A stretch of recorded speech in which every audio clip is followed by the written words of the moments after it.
Om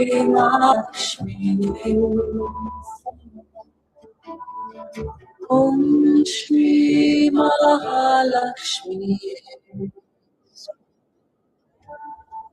Om Shri Mahalakshmi. Om Shri Mahalakshmi. Om Shri Mahalakshmi.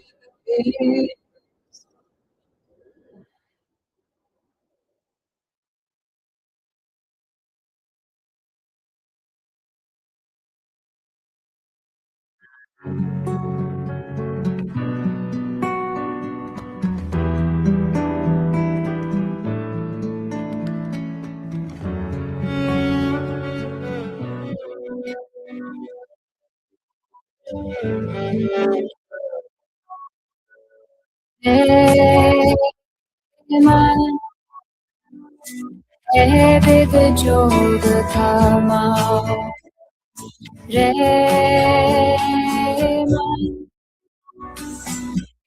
vid jog kama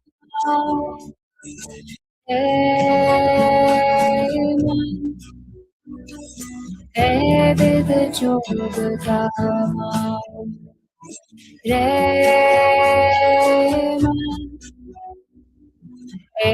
vid jog kama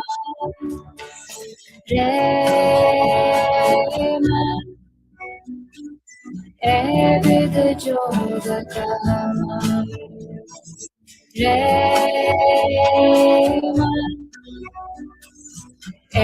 vid jog kama Singi sach kaptantla Dhyan vibhut chara Kati go atam vas karki Vichana madaram Vaje param dar tat hari kot chehra saram Udte tantaram taram tat gyan Geet bandhanam Chak chak rahe devdanav Chak chak biyambvana Atam updesh desh sanjam ho Jap sohaj pajate Sada rahe kanchan si kaya Kahan kabhu vyata Sada rahe kanchan si kaya Kahan kabhu vyata Sada rahe kanchan si kaya Kahan kabhu vyata Sada rahe kanchan si kaya Kahan kabhu vyata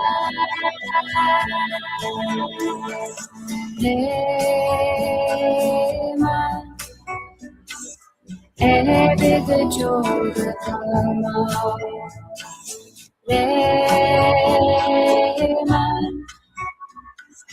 vid jog kama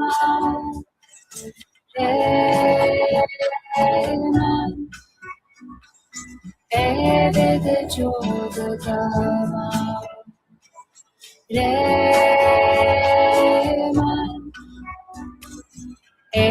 vid jog kama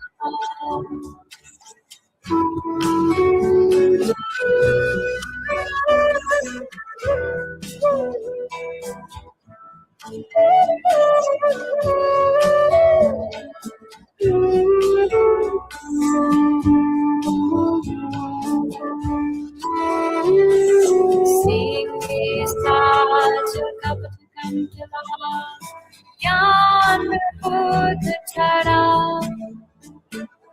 दादी को आदम बस करके बिछाना मदारम बाजे परम तार तक हर कोप चेहरा सारा खुद चैतान रंग रंग अत ज्ञान गीत बंदाना चाक चाक रहे देवतानव मुन चाक चाक व्योम दीवाना आप मुख देख सचम और जात सुभज बाजा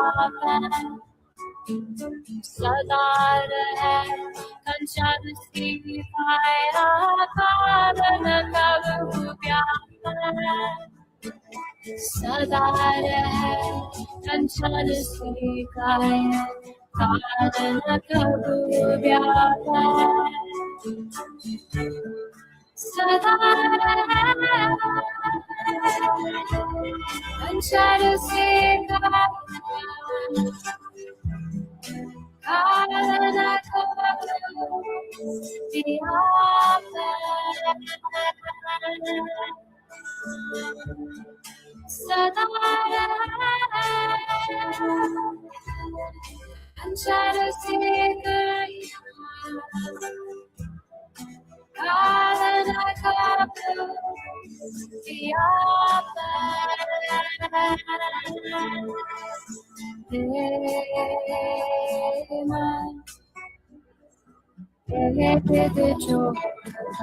कब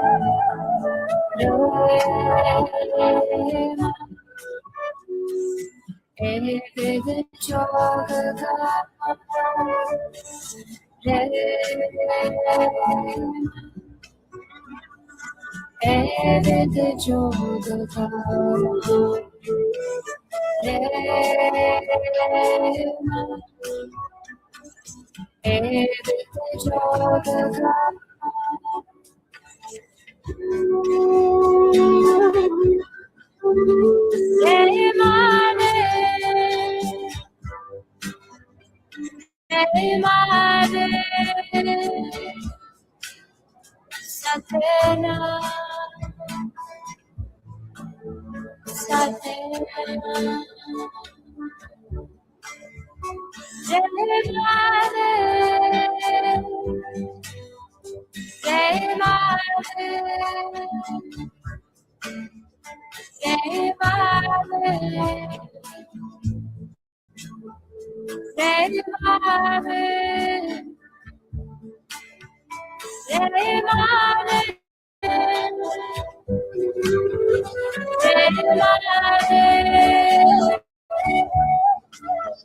Satena.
exploited or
through this victimization. And so we love to step in as much as we can to provide some of that.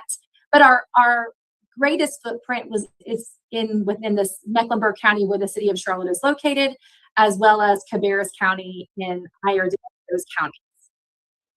It's also just important to note, so if you have questions at the end, we also have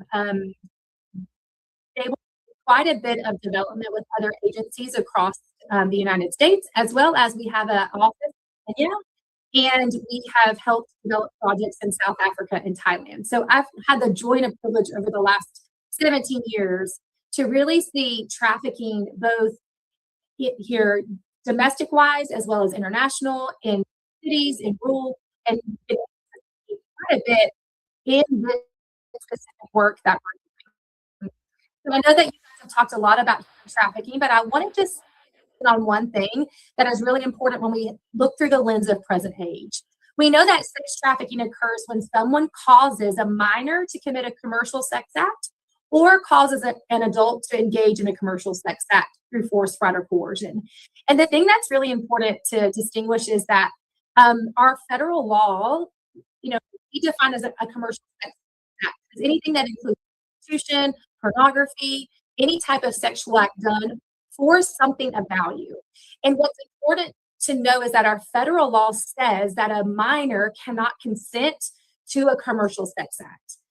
So while various states have ages of consent for sexual activity, when you cross the line of there being some sort of exchange of something of value, money, drugs, shelter, clothing, then you are in grounds for sex trafficking because something of value has been exchanged. Just yesterday, we were talking about one of our active cases with a minor, and she was currently, she was in an elopement. She had run away, and we were talking about trying to find her, where is she at, all the places that we typically look. And in real time, we got a call from her mother who said that she had just been recovered. A police officer had found her actively engaging in what at the time just appeared to be a sex act with an Uber driver. Well, you start asking a few more questions and you realize that she had this Uber driver called and said, "Hey, I'm hungry. Can you take me?" Yes, if we can make an exchange. Well, there was an exchange made. And so it begs to ask that we ask different questions because first of all, she was 14. She can't consent to sex or commercial sex. And so there begs the question of asking how and why is this taking place? And that's just an example of being able to truly identify, especially when we're talking about our children, what is actually going on. You guys see this all over the news. There's so many national high-profile sex trafficking indictments that are currently active or have been over the last couple of years. But what I like to tell people, especially when we're talking about what's happening in the Charlotte metro region, is that it's happening right here too. Every year we are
victimization, it often always goes back.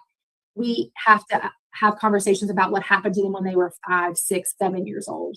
And what they didn't have at that young age was vocabulary and language to explain what was happening to them. And so we're so proud of this because it has led to disclosures of abuse leading to early intervention. We had a teacher tell us that she was actually pretty apprehensive about facilitating this in her classroom because it's just uncomfortable for a lot of people to talk about. But in her classroom, she actually had 2 separate young people come forward, and this was first grade, so 6, 7 years old, come forward saying that what was discussed was happening to them. And they were able to connect them with the Child Advocacy Center. They were able to get interviews done and get services in place. And now she's one of our biggest advocates for the importance of this being taught because she was able to see a direct correlation to interrupting and changing a child's life. So you can see on there the book, Ella the Golden Tool Goes to the Park. You can actually get that book on Amazon. It was written specifically to introduce the curriculum to kindergarten through 3rd graders. And so it's a great tool for parents, grandparents, or I read this to my grandson already, who's 18 months old. And what Ella does is Ella is a cute, cuddly little dog, and she explains how she doesn't like her soul to be touched. And so it just starts to give language and vocabulary about people violating what is a boundary. And so I highly encourage you guys to go check that out if you have littles in your life.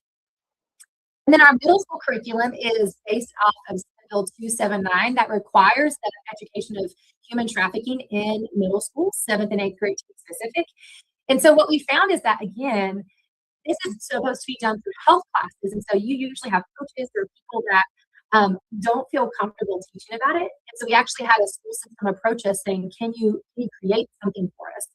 And so we had a professional production team get with us, and we wrote scripts and we produced content. And these are like little mini movies that they watch in each grade level, and they are scaffolding learning. So they build one year upon the other.